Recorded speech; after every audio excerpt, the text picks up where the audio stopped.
The notification appeared at 3:47 a.m. Your job will be automated within 18 months.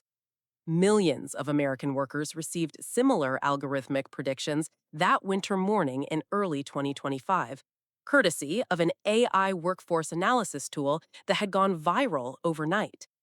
By noon, two of America's most polarizing political figures would transform this technological moment into the battleground that would define the future of human labor, artificial intelligence, and democratic governance in the digital age. Alexandria Ocasio-Cortez was among the first to respond. Her morning Twitter thread, posted before most Americans had finished their coffee, cut straight to the heart of what she saw as a crisis decades in the making. Workers were being discarded by algorithms designed by billionaires who would never face unemployment themselves. This wasn't progress, she declared. This was technological feudalism disguised as innovation. Meanwhile, across the ideological divide, Candace Owens was crafting a response that would ignite the most consequential debate about artificial intelligence in American political history. She saw the same viral job displacement predictions that had alarmed AOC, but her interpretation couldn't have been more different. This was the moment, she would soon argue, that would separate those who embraced the future from those who clung desperately to the past. The stage was set for a confrontation that would force every American to choose sides on questions that would reshape civilization itself. The AI workforce prediction tool had been released by Techno Future Analytics, a Silicon Valley startup that promised to revolutionize career planning through artificial intelligence. Their algorithm analyzed job descriptions, industry trends, and automation capabilities to predict which positions would be eliminated by AI systems. The tool was supposed to help workers prepare for career transitions. Instead, it created mass panic. The predictions were devastatingly specific. Accounting positions would be reduced by 78% within 2 years. Legal research roles would disappear almost entirely. Even creative fields like graphic design and copywriting faced automation rates above 60%. The only jobs that seemed safe were those requiring physical presence, emotional intelligence, or complex problem solving that current AI couldn't replicate. AOC's response team had been tracking AI development for months, but even they were caught off guard by the scope of the predictions. The numbers suggested an economic disruption comparable to the Industrial Revolution, compressed into a timeframe measured in months rather than decades. This wasn't a gradual transition that could be managed through retraining programs. This was potential economic catastrophe. Her live stream that evening drew over 2 million viewers, a testament to how deeply the AI predictions had shaken public confidence. She spoke directly to workers who were discovering that decades of experience could be rendered obsolete by algorithms they couldn't understand, created by companies they'd never heard of for purposes they'd never consented to. But what made her analysis particularly cutting was how she connected the AI crisis to existing patterns of economic inequality. The same companies pushing AI adoption most aggressively were those that had spent decades suppressing wages, fighting unionization, and lobbying against worker protections.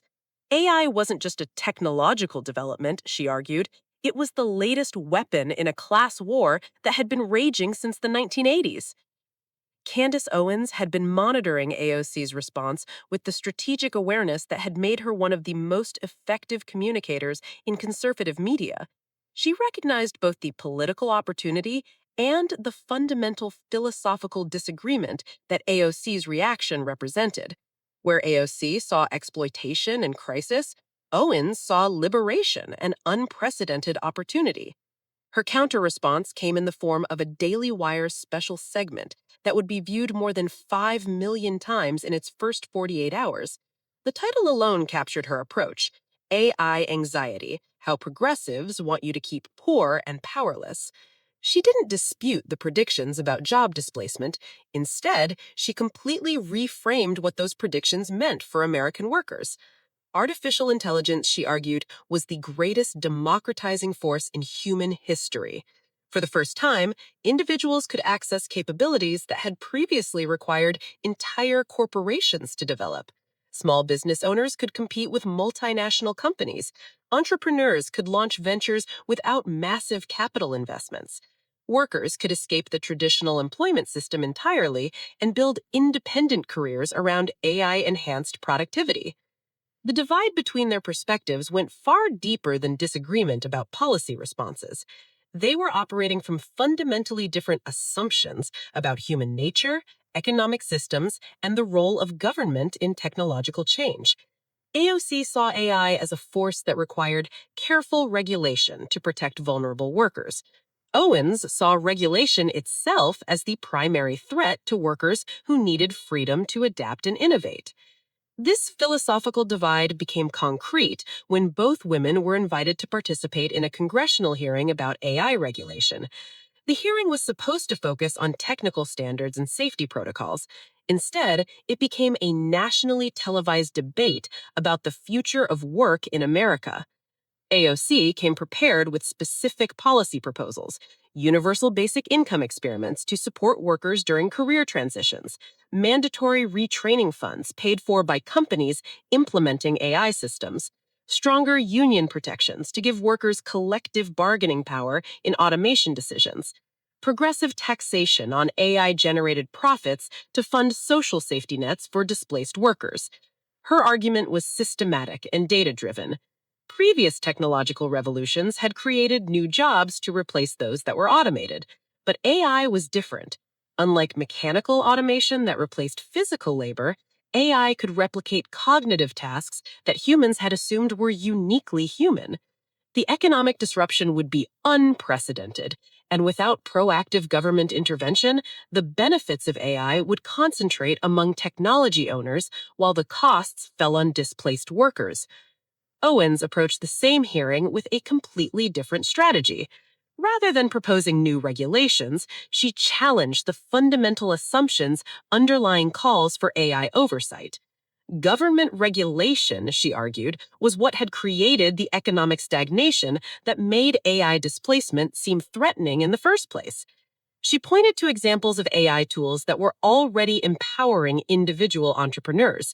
Content creators using AI to produce professional quality videos without expensive equipment, small business owners using AI chatbots to provide customer service that competed with major corporations, freelance workers using AI writing tools to increase their productivity and income.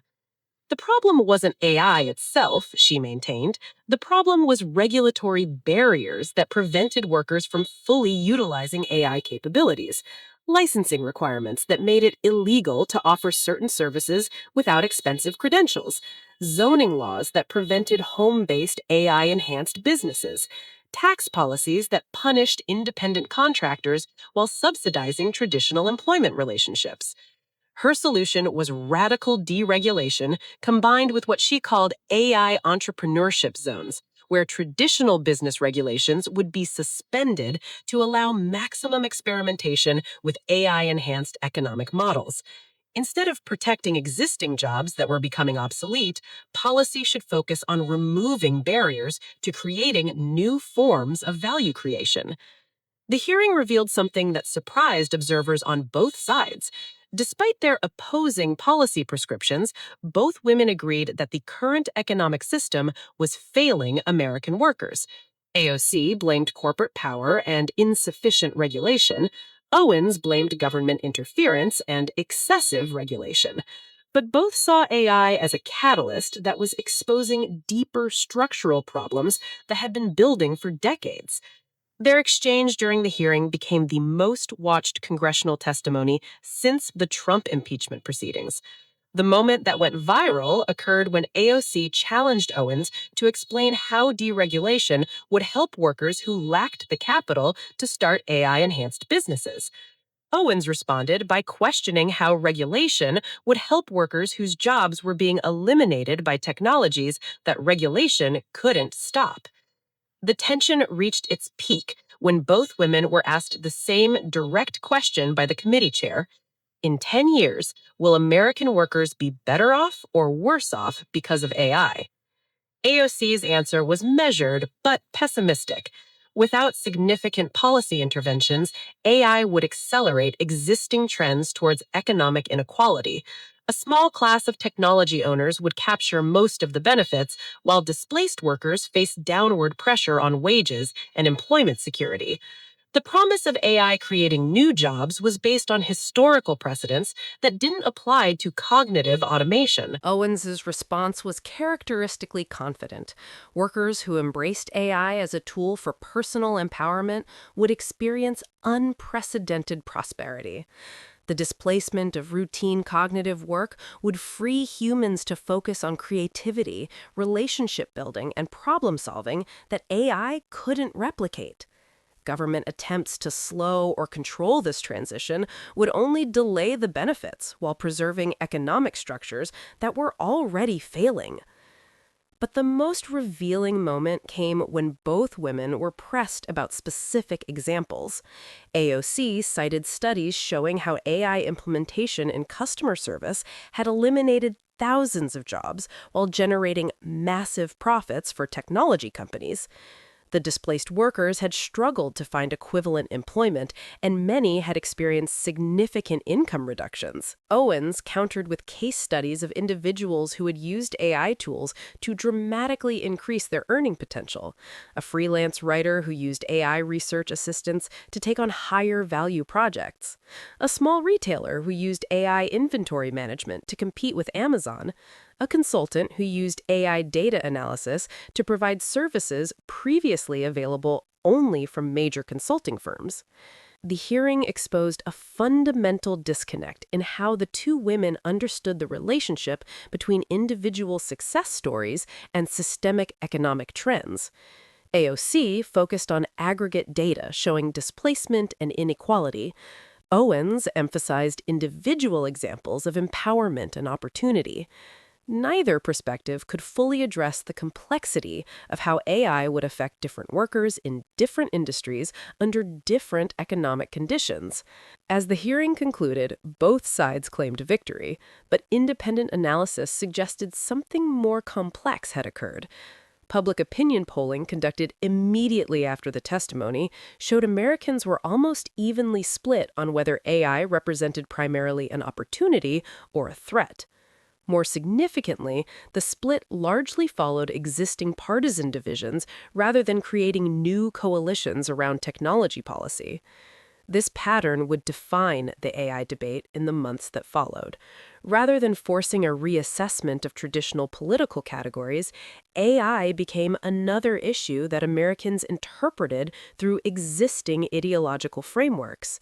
Conservatives gravitated toward Owens' emphasis on individual freedom and market solutions.